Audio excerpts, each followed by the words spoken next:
Okay, hello everybody. Welcome to the Education, Youth and Libraries Committee, Bronx Community Board 7's Education, Youth and Libraries Committee, our November meeting. This is actually our first meeting of the cycle. In September, we couldn't meet due to a scheduling conflict. In October, we did not meet quorum, but we are here today and I'll get started by reading the guidelines. Let me share my screen.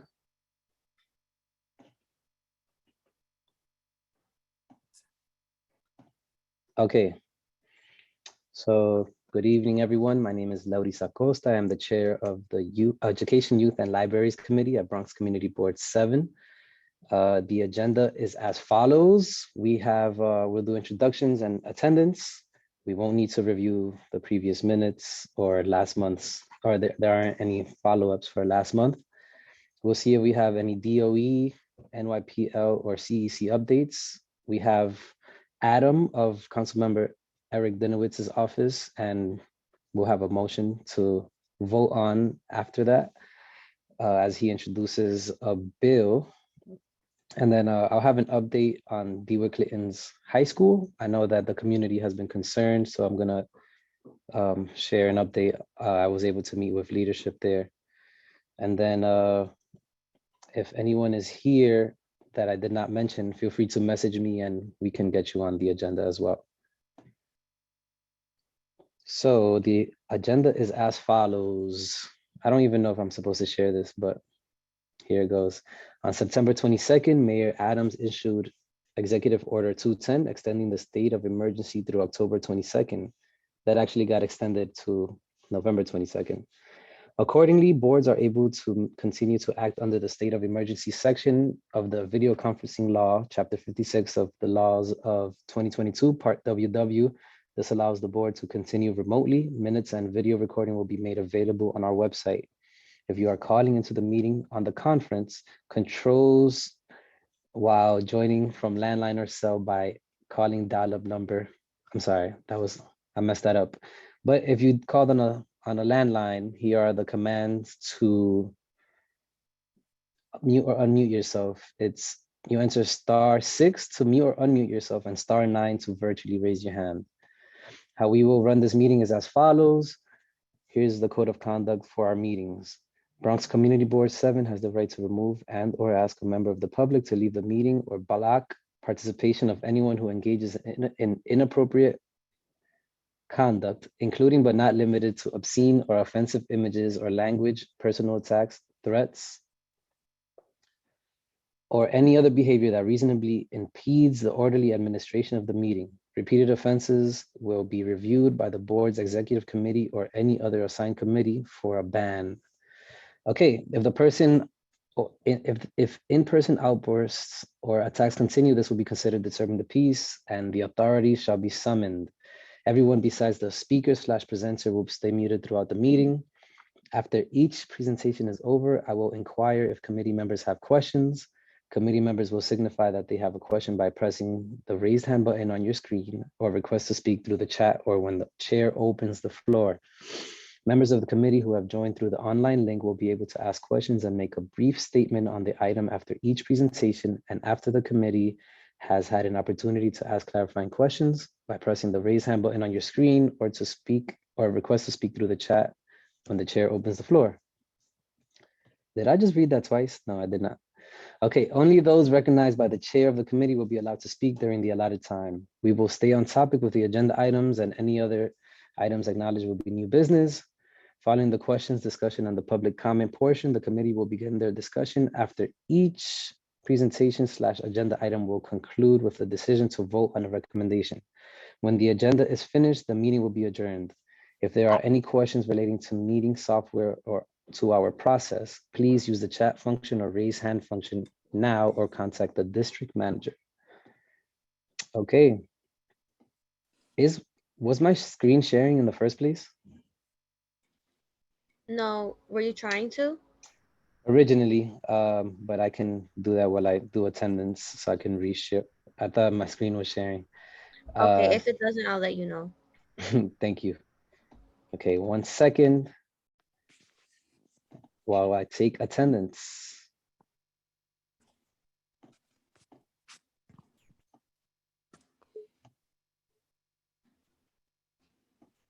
Okay, now I know for sure. So again, this is our today's agenda. And again, if there's anyone I missed in this meeting, please just message me and I'll be glad to add you to the agenda. Now we'll take attendance. Nora Fury. Nora Fury, present. Okay, Yenny Medina.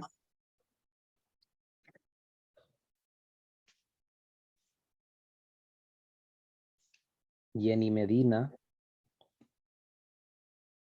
Okay, I'll give her a chance. We just spoke.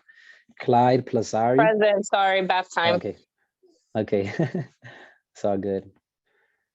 Present. Clyde Plazari. Clyde Plazari, present. Thank you, Clyde. Adeline Walker Santiago. Adeline Walker Santiago, present. Thank you. Larissa Costa, present. Tasha Andrews. Tasha Andrews, present. And Danielle Herbert Guggenheim. Okay, so is there anyone from the DOE with updates? Do we have anyone from our New York Public Libraries here with updates? Anyone from CEC District 10 with updates? Okay, so I guess first up we have Adam Staropoulos. I'm sorry, I don't want to get this wrong. Staropoulos. I would love to. You close. That's good though. Close. It's a little bit right. of cheating. You know, a silent O. Yeah, But you know, yeah. spelled Staropoli, pronounced Starpoli.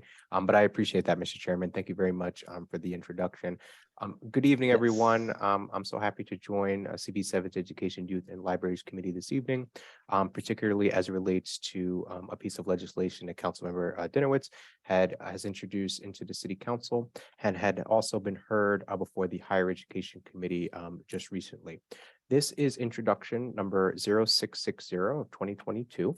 And just briefly reading off of the City Council's legislation website, LegiStar, it's a local law to amend the administrative code of the City of New York in relation to establishing a program to provide transition services for students with disabilities entering higher education. So I can break that down.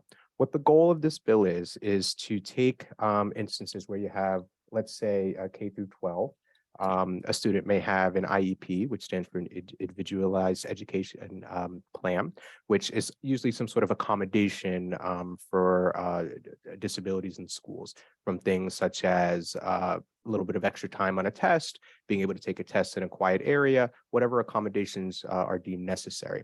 The key point as it relates to this legislation is that IEP stays with a student, as I said, from K through 12 through the traditional primary, secondary, high school educational period.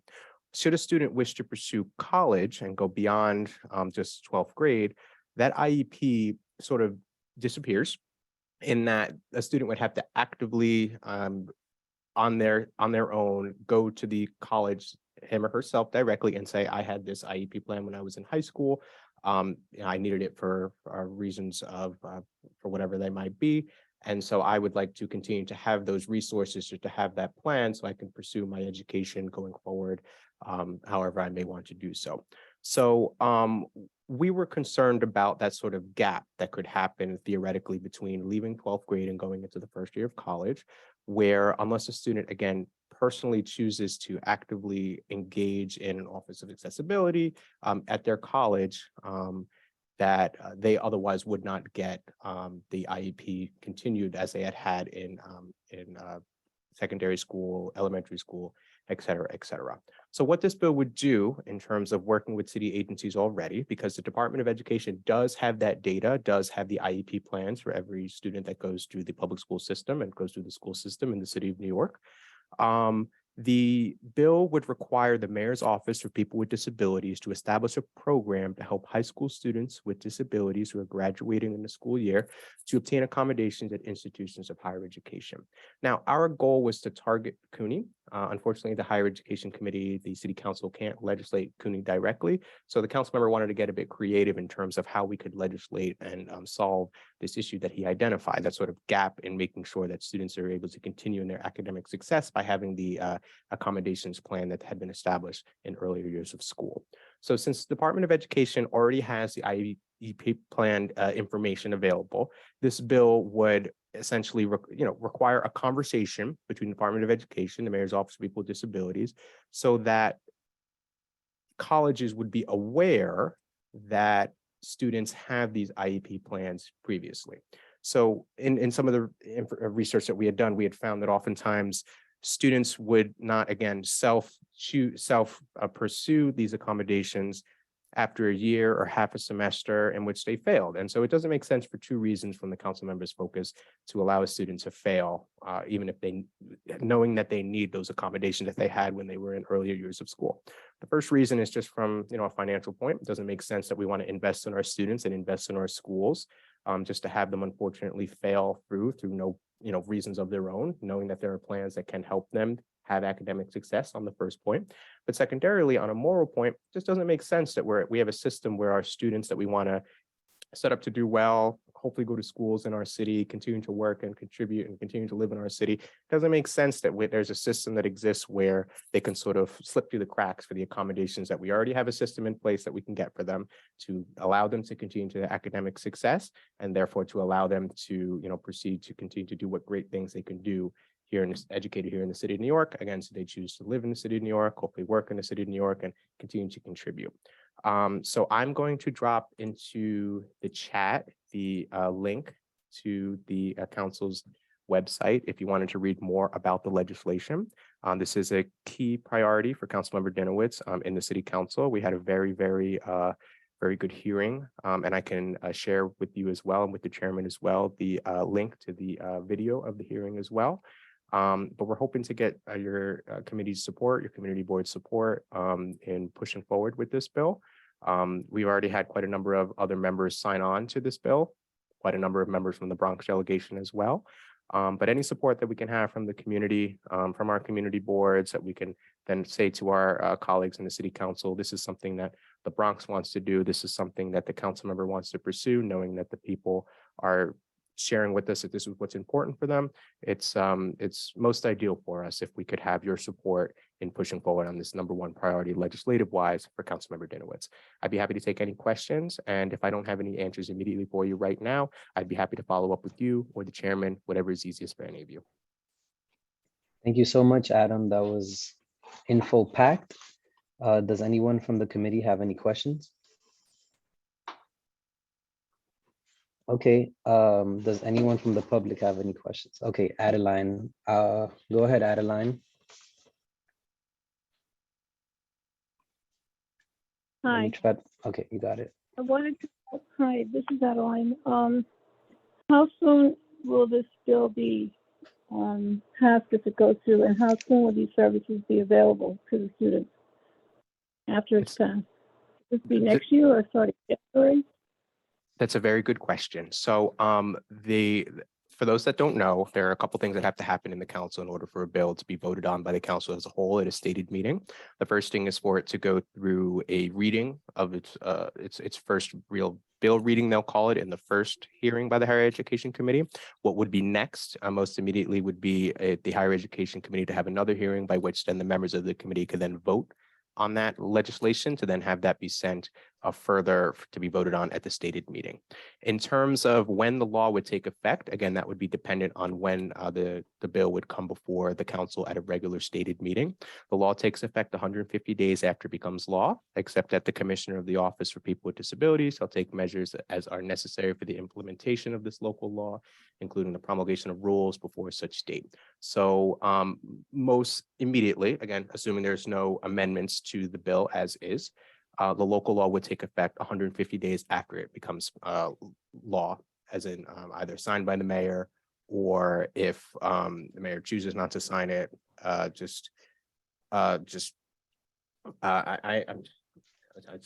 losing it right now. Either would have to be signed by the mayor, and there's another matter by which if the mayor chooses not to sign it, it could still become law. But however it would become law, it would be 150 days after from that point.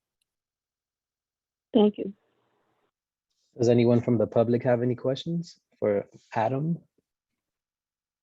Okay, Adam, I think that this is a great step to take. Clearly, I know that our community needs this. And you know, when we met last week, I didn't fully understand what a bill was. So, you know, I did some homework, and just to, maybe this will be of help to anyone who might be listening, but a bill is kind of like an idea that you want to bring, like an idea that comes from the people you serve, that with hopes of turning it into actual legislation. Is that like a simple way to put That's it? that's a very straight to the point definition. A bill Okay. is, you know, I always think of, I'm just a bill on Capitol Hill. A bill is the proposal that's introduced into the legislature, in this case, the city council, that has to go through the process of going before its whatever specific subject matter committee to then get heard, to get public comment, have the administration give any commentary, then to go before to get voted on, and then to go before the council itself. Once voted on by the council and then either signed by the mayor or through the other measure in which it becomes law, then it would become a law. Absolutely. And, you know, the council member is, as you say, you know, most concerned about any bill ideas that come up, having them rooted in the community and from the community boards as well. Right, great, good to know. Thank you for that. Adeline, let me just finish this point. I'll let you ask the question, but I do want to say that last month, some of us from the committee met, and we, you know, we do have an idea of what are some of the needs in the community. So if we're able to, maybe in the future, I'd be better able to share them with you, and that can potentially turn into future bills and future motions. Absolutely. I'd be happy to work with you, Mr. Chairman. I'd be happy to work with the members of your committee, of this community board as well, on any, you know, legislative matters that may come up before your committee. And I also want to add, as well, as you all, you know, most certainly know, the council member is, you know, very much inspired by his professional and personal experience, having been a special education high school teacher. Education policy is key for him, and, you know, in many ways, the great equalizer for us in the city and for our society. So I'd be happy to have a conversation on, you know, any proposals, bill ideas as well, just to see what best can be done to serve our community. Awesome. Adeline?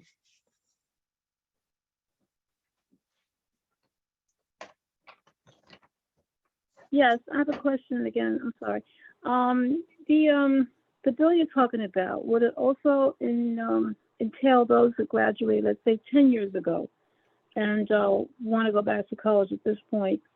Because there's a lot of students who didn't get this follow-up, which is a good thing you're doing it now, who probably do want to go back to college or even online, and they don't have access to the IEP. I don't know how long the DOE actually holds the IEP, but there may be a lot of students who want this service now at this date.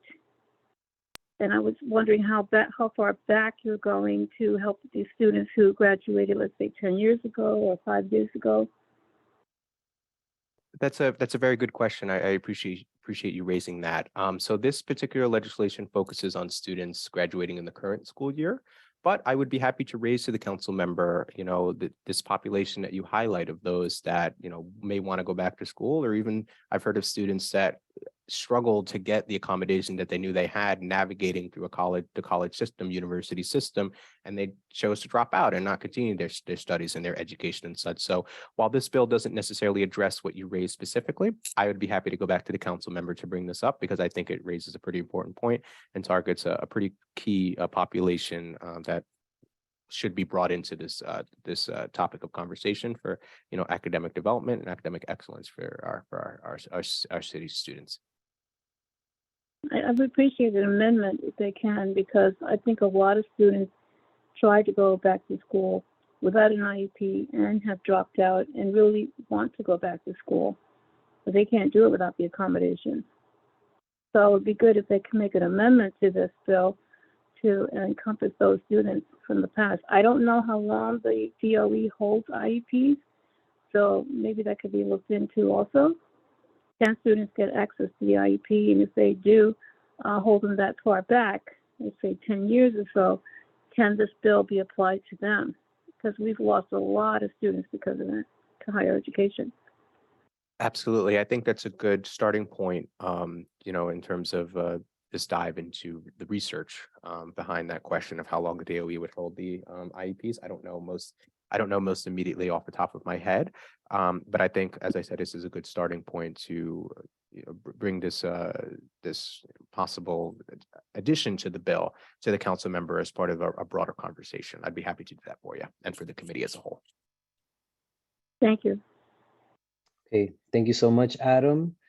I guess if you'd like, leave your information in the chat and anyone can reach out to you for any questions. With that being said, we do have a motion on the table. So I think I'm supposed to say, Nora, can you help me here? I'm supposed to say What? motion to, I don't know. These community board rules can be weird. I'm just gonna share my screen and read the motion. How about to accept the proposal by Councilman Dinowitz regarding Something like that, regarding- yes. All right, so here's our motion. It's basically titled Letter of Support for IEP Bill INT 660. Adam, correct me if that might be stylized wrong.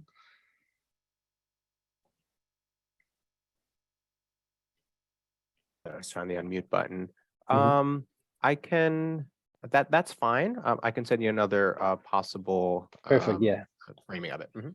Awesome. So this motion will be addressed to the Office of Council Member Eric Dinowitz. Is basically a letter of support, supporting what Adam just presented. I took this language directly from the link you shared, Adam.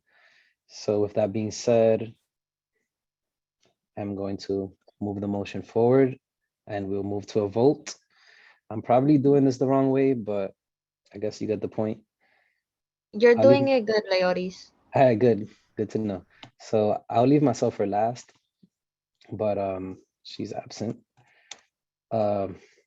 Excuse me, Laris, my first name is misspelled. Oh, sorry about that. I'll fix that. Okay. Okay, Nora Fury. Nora Fury approves. Okay. Yenny Medina. Jenny Medina approves. Okay. Adeline Walker Santiago. Adeline Walker Santiago approves. Tasha Andrews. Tasha Andrews approves. Clyde Plasari. Clyde Plasari approves of the motion. Thank you. And Laudis Acosta approves. So motion passes. That is our first motion while I've been the chair. And I will say that kind of makes me happy. I'm glad we're making moves and I hope that there are more to come. So committee members or people of the public, if there's anything you deem worthy of, taking it to this level, let's do it. Just bring it up and Adam will help us along with Councilmember Eric Dinowitz. Thank you so much for joining us, Adam. And we hope to see you in the future. Thank you, everybody. And I am so excited to report on the resolution vote this evening to the council member. I look forward to working with you and with your chairman on education and youth and library issues as well. Don't be a stranger. You have my number at the office as well as my email. I'd be happy to chat with you on any of these legislative matters. All right. Thank you. Thank you. Okay. Next and last but not least on the agenda is an update from the of DeWitt Clayton High School. As you guys know, anybody from the community board, we've heard a lot from the public regarding the pool at DeWitt Clayton High School. So I was able to meet with the assistant principal, Stephen Deep, to just hear what issues or what are their main concerns. And I brought up the pool. I actually wish Serial was here because I think he's the most passionate about this issue. But basically, Assistant Principal Deep shared that the school's priorities are actually the gym, the cafeteria, the auditorium, and the library. Luckily, the gym was redone during COVID and the cafeteria is next up. For the library, which is his #1 priority, he and the council member's office is actually gonna support in this, but he is looking into funds that they might have gotten in the past, but they were never able to use to help renovate the library, the Clinton campus library. So I guess we'll wait on a follow-up on that.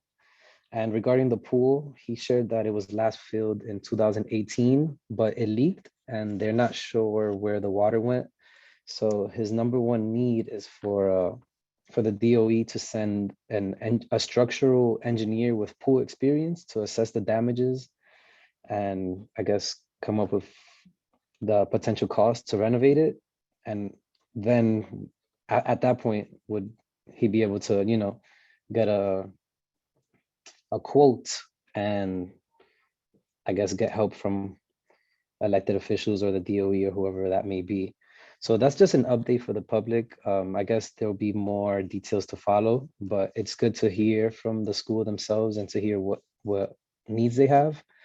I brought up the Yankee Scholarship and how last year we weren't able to get enough recipients from it. So I suggested that in the spring we can host a resume workshop with their students, with their seniors, and he's open to the idea. So I'm looking to connect with their college counselor in the next couple of weeks or months, whenever they get back to me. And if anyone is interested, we can do this together. I'll definitely make the time to support them because we do want our students within our catchment area to take advantage of the Yankee Scholarship. That's that. That's the last item on our agenda. If anyone has any questions, let me know. Yes, Uh, yes. Regarding the scholarship, Yes. the spring is fine for resume, but you have to start now. In March, we'll probably get notice that it's due like maybe March 15th. That's too late. We should be working on it like now. If we have to do workshops or if we don't, but we should let the organizations know that this is going to be available. Could they start from their end? And we can continue with the conversation that we had the last time we spoke about this, about resume assistance. Right. Thank you for bringing up that point, Nora. You're absolutely right. I would say that we did start the process because at this point, I just need the college counselor or whoever to respond and let me know what their availability would be. And when I say spring, I don't mean literally the spring. I just mean the second half of the school year, which begins in January. So as soon as they're ready, I'm ready. And then I can give you guys details on how to move forward. And how you might be able to support. I do have experience doing a resume, helping doing I guess beginner resumes, so to speak. But yeah, that's a good point, Nora. I'm on it. If anyone has any connections from Walton High School, I'd gladly take the help because they are the second high school that we serve within the community board catchment area. Someone else had a question. I mean, Nora, is that all? Yeah. Okay. Someone else had a question. Unless you want to change the subject back to the pool. Okay, I was we'll leave thinking, that for after. I'm sorry, just all right, go ahead. So, all right, so you met with the was it the assistant principal? Correct. You met with him. Could he keep you updated then on what's happening? Like when is somebody going to come? When is the structural engineer going to come? What are his recommendations? And so that we can pursue it as well. Okay, I will try. It's not easy. I'm sure it's not easy for him to keep me or us in mind, but I know that in the past, the DOE has sent engineers that do not have pool experience. So he made that specific mention to me. So, and I was able to share that with Eric Dinowitz's office. So hopefully next month we can follow up with his office to see if they were able to get in contact and provide any updates. Okay. Okay, now somebody, I'm not sure who you are. Hi, this is Sarah from Williamsburg Oval Recreation Center. Hi, Sarah. Hi. Sorry, I'm on on a phone. I was just wanted to say if I could make a few announcements that we are having here at the Recreation Center. We are planning for our holiday event, which will be Saturday, December 10th from 12:30 to 3. That's we celebrate all winter holidays, but we'll have like arts and crafts and games and free pictures with Santa.